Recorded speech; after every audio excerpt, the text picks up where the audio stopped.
Okay. Oh, I have to start over. Don't worry, I'll be right back.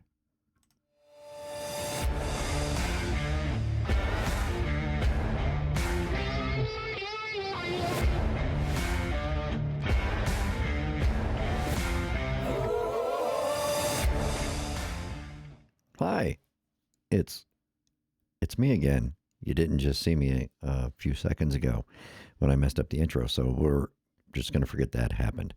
Hi, welcome back to the Audio Trials and eBay Store show for the Martial Art Podcast. It's me, your host guy, with one of my custom t-shirts on. They're not for sale. Don't worry, I'm not selling swag. What we're going to discover today is that first, well, I have to do the disclaimer just like every other respectable YouTuber. No one has sent me shit. No one has given me anything. No one pays me. No one sponsors this show. Nobody. Yes, I have a big Rode boom arm with Rode's name on it. I could cover that up if I wanted to, I guess, but I have two. I have two of them.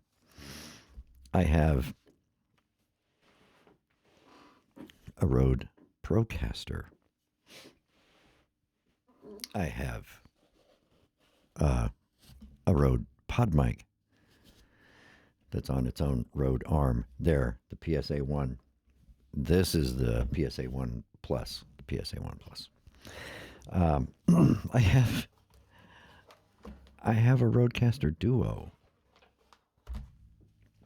What else do I have? I have other Rode stuff. But Rode does not sponsor this show, just so you know. So I bought another Rode microphone. That is the RØDE Broadcaster. Now let me explain some things. Of course, I picked this up used because I'm cheap and I don't like paying full price for gear. If the podcast ever makes money, because it is monetized through Spreaker and through all the other platforms that it's on there, I make a few cents a day. So if it ever, takes off and it's actually making money, like, a couple $100 a month, I might buy some full price gear. But so far I've been very, very lucky whenever I purchase something on eBay or Reverb. It's turned out to be great gear. Whoever had it before me took great care of it. This one was a little bit of a conundrum whenever I picked it up because it's a condenser microphone. And if you look at this, it has a light on it even. So it lights up whenever the phantom power is applied to tell you that the mic is hot. But it comes with this really cool thing where if you are like an audio nerd engineer guy and you know how to do it, it comes with a, let me see, I think it's a 7-pin plug instead of an XLR 3-pin. And you can wire this into it, and then it can do all sorts of other things, like whenever you activate the mic, it can turn on an on-air light outside of the studio to let people know that you're on the air and that you're broadcasting and stuff. So they give you that extra thing, and you get the 7-pin, connector thing that you would for the other end of the cable. And I think that's really cool. I don't have a thing to use it for, but I think it's really cool that it comes with it. But if you just have it using the 3-pin XLR cable, whenever the phantom power is on, the little light is on just to kind of show you that the mic is hot. I guess when it's on the 7-pin, it can change colors. It'll be green when the mic is being recorded, and it'll be red if it's just not, if it's muted or whatever, something like that. But really cool microphone, but my issue was it's a condenser microphone, so it's a lot like a studio microphone that is used in a very sound treated room, like a studio or in a recording booth or something like that, because condenser microphones are way more sensitive than dynamic microphones that you would typically use for podcasting and radio and stuff like that. So I have a couple of condenser microphones, and if on a good day I can use them in here in my regular room where I'm doing the recording and stuff. I can use them in my closet where I may be doing some voiceover stuff. But this was going to be a podcast microphone. So I did some reading. I did everything I could. I did my due diligence, as they say, on this device. And got the self noise, the noise rejection abilities of the microphone and things like that. It's proximity effect stuff. But I thought I did everything I needed to do. And I decided I needed to try one. And there was the thing that happened was I bought it on Reverb. Great. Man, the guy shipped it out real fast. He did not specify, he didn't divulge in the listing that the XLR plug, the pins on the bottom of the microphone where the cable plugs in, were damaged and out of place. So, I wouldn't say they were damaged, but the plug itself was loose and it was flopping around inside there, and the pins were extending past the bottom of the microphone. They were just sort of hanging out of the thing. He didn't bother saying that in his listing, dude. Bad form. But lucky for me, I like taking things apart, and I could fix it. So I took it apart, and I looked at it. I figured out what needed to happen in order to fix it. And probably what happened is when somebody disconnected it, they just jerked the cable out, and it pulled the pins, and it loosened that thing. There's a couple of security screws that go in there that hold everything in place, and they just pulled it right out of there. So the screw probably wasn't very tight, and it jerked it out. So I was able to, I actually took video of me doing it that I'll have to post some other time because it'll have to come off of my phone and everything. But I had to disassemble the thing, get it out, undo the screws so that everything could move freely, and then put everything back in place where it was supposed to be. I checked all the wires to make sure everything was still connected and everything had a good solder on there, so it was still connected really strong. And I put everything back where it was supposed to be, reinstalled the set screws, tightened them all down, popped it all back together, poop, it's fine. So no harm, no foul. But you couldn't plug the cable into it when it first arrived. But it took me seriously all of about 20 minutes to take it apart and figure out what needed to happen. And fixing it, putting it all back together, plugged it in, started experimenting with the microphone. So I'm very, very, very impressed. And Rode probably should sponsor my show because I have so many Rode things. But it's because I keep being impressed with Rode's gear. I don't know. They just make really good stuff. Or at least for me, it's really good stuff. It's stuff that works really well for my application, for what I'm using them for. And I was like, maybe if this is a really good microphone, but it's a condenser, I may have to just start doing the podcast in the closet. So it's more like a sound booth, and I don't have to worry about everything else. But I plugged it in right here. I have it running through the Mixcast 4, just with some basic stuff running and basic processing. I got a little bit of a compressor on there and a very, very, very slight noise suppression thing running, noise gate, because this thing is rejecting everything. Like it picks up less room noise than my previous Forever microphone, this one that I love so much. That also weighs about twice as much than twice as much as the Broadcaster. But also great microphone. Don't let anybody tell you it's not. I've seen a couple of snobs out there on the YouTubes, saying they don't like this. Yeah, I don't like this microphone. Yeah, bunch of whiny little shits. This is a great microphone. It has a wonderful sound to it. It's a nice, warm, broadcasty kind of sound. It's for that. And anyway, if you want more of a broadcasty kind of microphone, and you don't want to get an SM7B, you want to buy something that's probably half the cost of an SM7B, get one of those. Try it out. They're really good. But I think it's more sensitive to, room noise and interference than this one is, which brings me to the second point, which I wasn't aware of this. I hadn't even considered this. It wasn't a reason why I decided I wanted to try this microphone. I saw this microphone. I watched a couple of reviews on this microphone. I really enjoyed the sound of this microphone on the other people who reviewed it. And that's the only reason why I kept my eye out. And I saw one that was a really good deal. So thanks, Grant. It was a great deal. And I just jumped on it. I was like, you know what?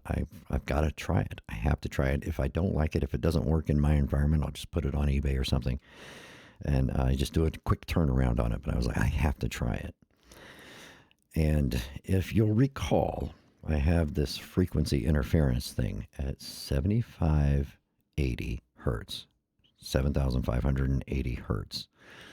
There is some sort of high frequency interference that you can't hear, but microphones and electronic equipment are picking up. I've tried everything. We went through the whole thing. Top of the line cables. I have ferrite coils around cables, around the power wires, all kinds of stuff. I'm trying to mitigate the sound, and nothing works. I know what circuit it's on in the house, but short of rewiring an electrical circuit in my house, I haven't been able to pinpoint where it's actually coming from, and I don't know what I can do about it. Eventually, I'll probably try to figure it out. This microphone doesn't pick it up at all. As far as this microphone is concerned, it's not even there. You can't hear it on this one. So you can't hear it on the pod mic, the Rode pod mic, and you can't hear it on the Rode Broadcaster. But the Rode Procaster just, might as well be blasting it out of a megaphone. It's like my most sensitive microphone to that sound. So for now, the Procaster's going down there. I don't think I'm going to get rid of it. I think I'm going to hang on to it. But for now, that's my previous Forever microphone. And I'm going to start playing around with this one. Another thing about this microphone is,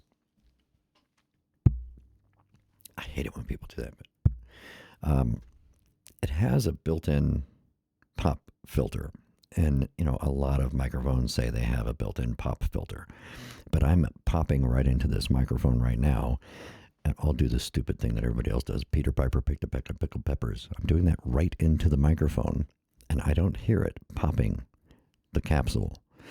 So this microphone was built the way it claims it was built, to be a broadcast microphone for people to put their mouths right up to it and talk into it. And it would be able to handle that type of use. Grant did include another one of these big, I really have to look up what the name of this pop filter is, but it's the same one that, is for the pod mic. It fits on the Procaster. It also fits on this, like that. But after experimenting for a little bit, this does changes the microphone a little bit. It takes more of that high end out and gives it more of a sort of a low kind of warmness, or whatever you want to call it. I don't know. I'm not an audio guy. I'm just an addict who keeps buying stuff. So I don't know. The audio engineers or some of these voiceover actors might be able to describe the sound of it a little bit better. Sorry, I'm going to do this. But doesn't apparently need it unless, I don't know, unless you're intentionally blowing plosives into the microphone. So I'm really impressed with it. And I think it's a keeper, I think. And from what I can hear, I did a recording for the Martial Heart podcast just before this. I went back and listened to segments of it. I don't know. I think it sounds great. It sounds fine in this room, this barely treated room. It has some stuff on the walls. Has some sound panels that I built myself. I have some. There's 3 of them back there, but there's like 4 of them up here in where I'm doing the show, where I'm recording it on the wall, and there's some other polyester decorative. It's more decorative than sound stuff. So it's not even a huge amount of treatment in this room, but it helps. And I don't know, it sounds fine in here to me, unless I'm not hearing it, because I do have a hearing problem. So if you're listening to it and going, wow, that totally sounds like shit, then you need to let me know, because I can't hear it. I'm not hearing it. What I'm hearing sounds fine. I'm not hearing an echo. I'm not hearing a lot of this reverb stuff. I'm not hearing the interference. Unless there's a frequency that I can't hear that it's picking up that's making a problem. I don't know. To me, it sounds really clean. It sounds really broadcasty. It's got that low, deep, warm tone to it. And I do have a high-pass filter. This has a high-pass switch on it. So it's one of those kind of microphones that actually has a switch that you can flip. So right now I have its high pass filter activated to take some of the muddy low end out, because my voice is already low as it is. So I have that activated, and I have a mild high pass filter running on the Mixcast 4 as well, just to clear up a little bit more of that low end, so we get some of that rumble out of it. And of course the furnace is also running. It's winter time, so the heater's running off and on while I'm doing the show and stuff. So you can switch it on and off. I don't know. Let's do it. I can show you what it sounds like when I turn it back on. So this is with it activated, and this is what it sounds like when it's turned off. So this is the raw sound of the broadcaster going through the Mixcast 4. It only has a little bit of compression and some sound suppression stuff going on in there. And there's no real equalization or anything that I have activated. So that's what it sounds like with it off. So that's the fullness of the bass on this microphone. So, and that's with it back on. I think it takes out some of that rumbly stuff down in the low end, because I already have enough rumbly stuff down in the low end when I talk. It's funny because I noticed something today. The longer I talk, the deeper my voice will get. I was talking to a coworker, and we had this really long conversation all throughout the day because we were next to each other working all day. And it seemed like as the day went on, the deeper my voice got. And I could feel this rumbling in my chest after a while. And so it was weird. And I was like, I'm going to quit talking for a while just to let myself recover. I don't know what that is. I don't know if that happens to everybody. But I just noticed it today. The longer I talked, the more rumble and depth that I was getting in my voice, instead of being up here and, hey, we're having a conversation. It might have been because I was getting tired too. Who knows? But that's the broadcaster. It's fun. I have a new microphone.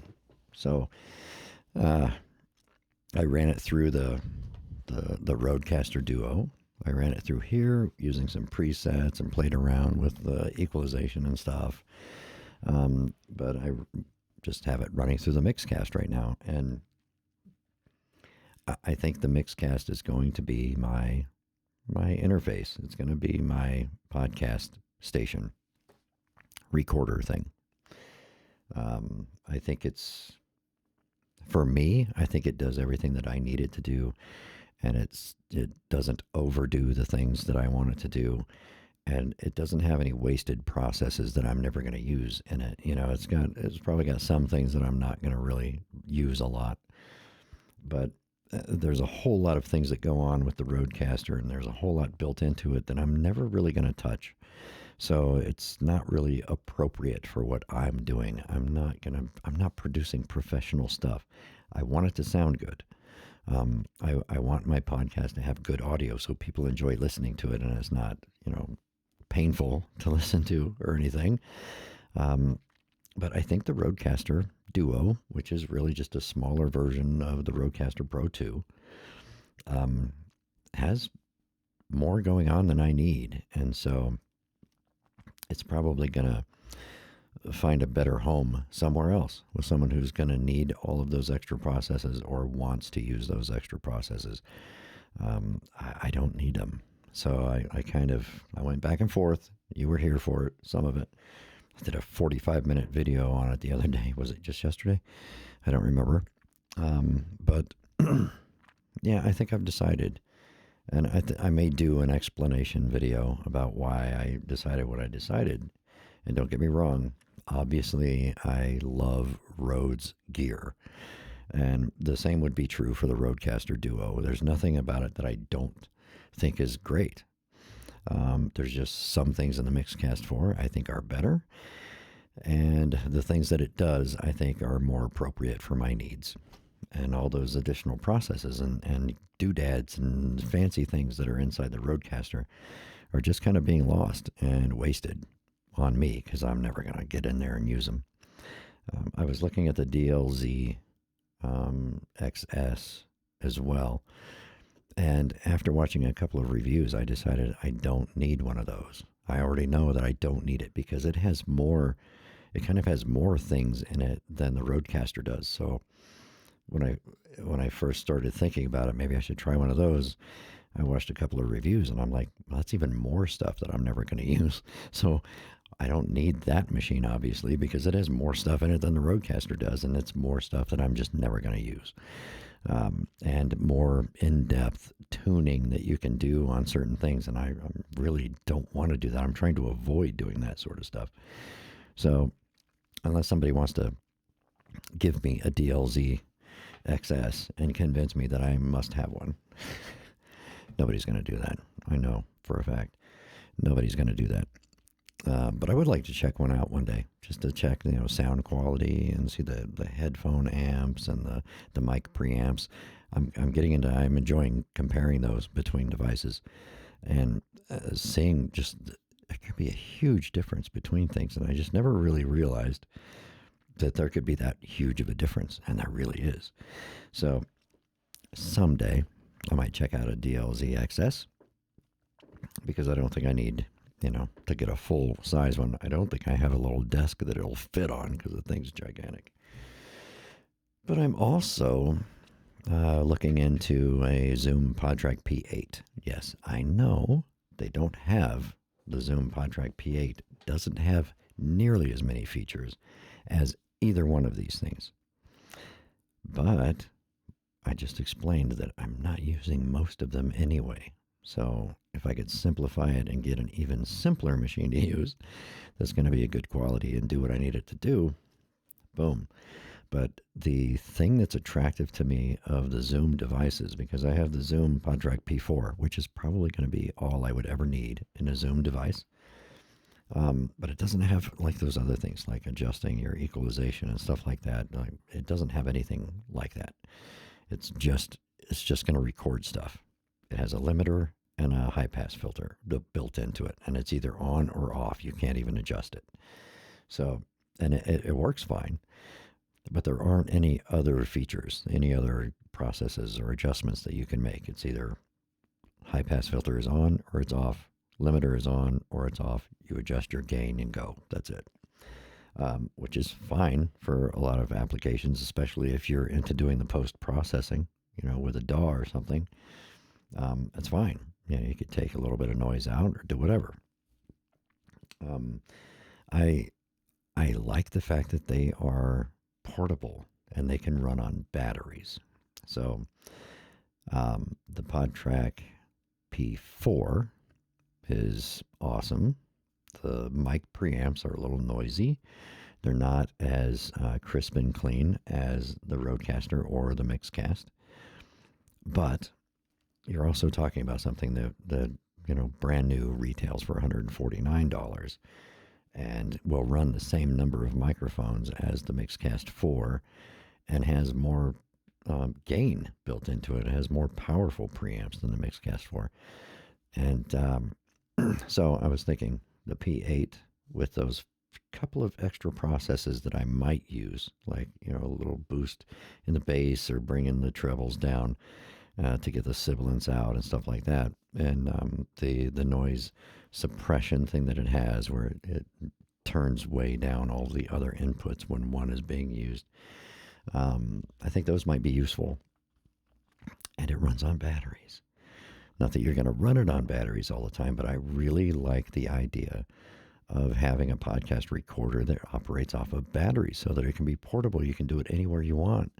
And so with the PodTrack P4, I can run 4 microphones with phantom power even if I want to. So I could run 4 of these off of it on 2 AA batteries for like 2 hours. I don't usually have 2-hour-long podcasts. So if I'm just going to do 30 or 45 minutes, even an hour, 2 AA batteries will run that. And that makes it so much more portable and usable and reliable because you don't have to worry about, hey, the power went out. Doesn't matter. I can still do it. I have batteries. So the P8 also can run off of batteries. And I don't understand why they didn't do that for the Rodecaster or the Mixcast or the DLZ. Because as far as I know, the DLZ also does not have the option of running off of battery power. I tried to run the Rodecaster off of a USB power bank, and it won't do it. It will turn on a screen that says your power supply does not have enough power to fully operate the Rodecaster Duo. I have a picture. I'll have to put it in a future video or something. But it comes on just enough to tell you that you're powering it with inadequate power and you need to plug it in the wall. And it won't let you do anything.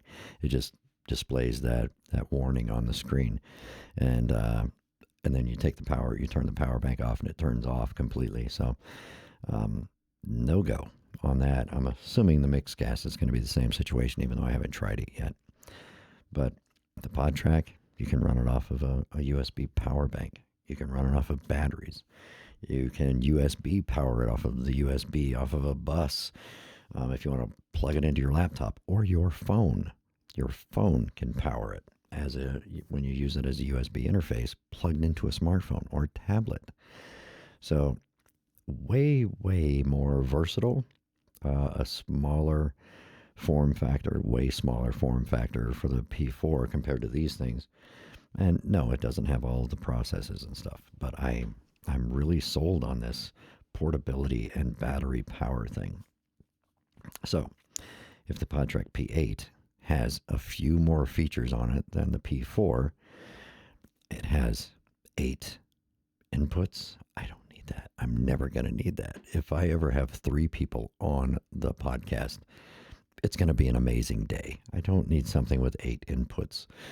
But if it has all those other features, and it's not very much bigger than the Mixcast 4, but if it has everything else I want, like the portability, the battery power, you can power it from a USB power bank or from, another device, that might be a huge seller for me. Not that I'm constantly jumping, in my car and running places to do a podcast. Actually, I haven't done that yet. I would like to someday, though. And to know that I have a reliable system that I can do that with, I think that would be huge for me. Or at least would be a huge influence on the decisions I made as far as what type of devices I was going to use long term for a podcast. And that has nothing, and I'm not saying anything negative about the Rodecaster or the Mixcast or the DLZ that I've never touched. Amazing. All of it's amazing to me. The fact that they can cram all of these things in these little boxes. But the fact that you're limited on how you can power these things. So um, you're limited on where you can use these things. Like you can't just, throw it in a backpack and take it out to the park and interview people on the street. You just can't do it unless you want to drag a generator with you, which is not going to be convenient or quiet. So, yeah, I don't know. That could be a huge selling point for me. So if Zoom wants to market things directly to me, hey, it's working out so far, but I need to get my hands on one. So I need to find someone who has one that I can borrow, or I need to find one on Reverb or eBay that's inexpensive enough that I will take a risk and buy it and use it. But I think if it does what I would like it to do, it would be a keeper for me. And it would be probably one of two, podcast workstations that I would keep forever. And one of them is probably going to be the Mixcast 4 because so far I love this thing. I really do. And even though it also probably has a few processes that I'm never really going to utilize, the other things that it does have, I like. So it's working out really well for me. And it does what I need to do. So, yeah, we'll see. If I get my hands on one, I'll on a PodTrack P8. I'll do a full review of that thing too. I'm going to have to sit down and do a more thorough review type thing of these so people can, see my thought processes and how I thought about the whole thing. But yeah, I would love to do that. Like I said, I've got the P4. I'm never getting rid of that because that is incredibly useful. I can literally just throw it in a jacket pocket and take it somewhere.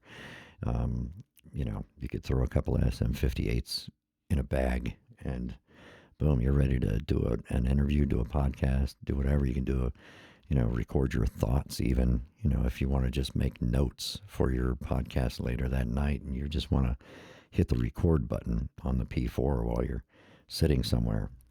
Very useful. Not that you have to do that. You could do that on your phone or something too, but the option of being able to just completely record a podcast. You can put your intros and your outros and your advertisements if you want them, interviews and stuff on the smart pads, right on the P4. Incredibly useful.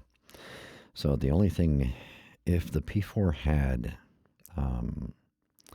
like a noise gate type thing on it, where you could, because some of your environments you're going to be in are not going to be quiet all the time. So some sort of like a noise gate type feature or a sound suppression, noise suppression type feature, it would be huge. It would be huge. I don't know how difficult that is to do. And if you can do that into a small device like that, that's going to stay portable. I don't know. But, hey, if they do it, I'll buy one if they do that. But I already have one. But if they do that, I'll buy another one. And I'll put that one on eBay. So anyway, that was it. I have a new microphone. And so far, you guys will have to let me know what you think, but I like it. I really do like it. I like the sound of it. I kind of like the looks of it. It's a little simpler than the other one. But it's kind of classic. It looks, I don't know, kind of looks like what you would expect, like a radio microphone to look like. I guess. I haven't seen that many, but I don't know. I guess you'll have to let me know how it sounds for real. So the person who is most often going to be the person who's going to say, no, that microphone sounds like shit, the other one sounds better, is going to be my friend Vonda, who's an author. She's a great author. I love her stuff. And we've interacted online for years now. And but yeah, she's always quick to say, yeah, no, that's no good. Do the other one. So I like her honest feedback.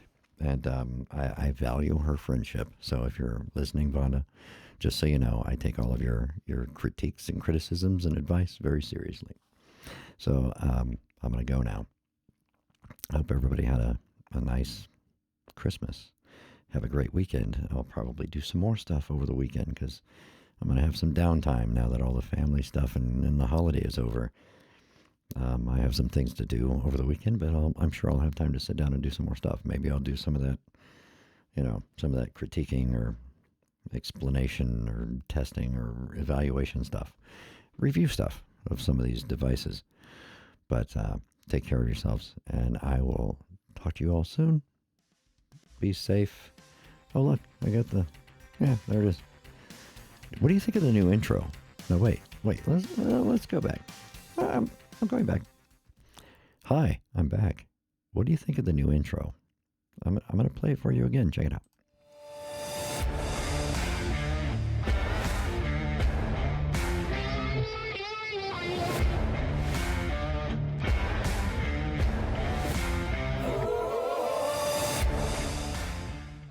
I don't know. What do you think? Is it bad? Is it cheesy? I did that myself. So if it's bad and it's cheesy, just say so. It's okay. I didn't pay anybody for it. It's free music that's in the video program thing. So it's like royalty free thing. And I took the images myself. I just did it myself. And yes, I sometimes am fairly creative and artistic. But yeah, I don't know. I just threw that together a couple days ago. I was playing around with it. I know it's kind of goofy, but I kind of like the music. So I can alter the visuals a little bit and change that if we need to. But anyway, let me know what you think. It was fun to make it. I haven't done anything like that in a long time, but it may be crap. I don't know. Just let me know. I enjoyed it. So everybody, be well. Take care. Get on eBay, buy some stuff, sell some stuff, get rid of some of your old stuff.